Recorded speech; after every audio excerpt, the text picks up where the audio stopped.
প্রবাসী কল্যাণ ও বৈদেশিক কর্মসংস্থান মন্ত্রণালয়ের প্রতিমন্ত্রী নুরুল হক নূর বলেছেন, সেচ ও কৃষি নির্ভর অর্থনীতি শক্তিশালী করতে সরকার বিভিন্ন প্রকল্প বাস্তবায়ন করছে।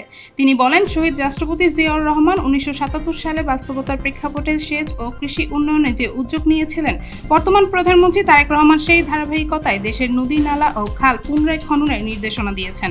সোমবার দুপুরে পটুয়াখালীর গলাচিপা উপজেলা গলাচিপা খাল ও শাখা খাল পুনরায় খনন কাজের উদ্বোধন অনুষ্ঠানে প্রধান অতিথির বক্তব্যে তিনি এসব কথা বলেন।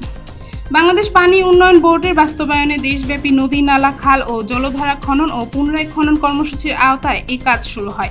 পটুয়াখালী জেলা প্রশাসক ডক্টর মোহাম্মদ শহীদ হোসেন চৌধুরীর সভাপতিত্বে উদ্বোধনী অনুষ্ঠানে উপস্থিত ছিলেন অতিরিক্ত পুলিশ সুপার অপু সরোয়ার, পানি উন্নয়ন বোর্ড পটুয়াখালীর নির্বাহী প্রকৌশলী মোহাম্মদ রাকিব, গলাচিপা উপজেলা নির্বাহী কর্মকর্তা মাহমুদুল হাসান এবং গলাচিপা উপজেলার বিএনপির আহ্বায়ক আলহাজ গোলাম মোস্তফা সহ স্থানীয় প্রশাসনের কর্মকর্তা ও রাজনৈতিক নেতৃবৃন্দ।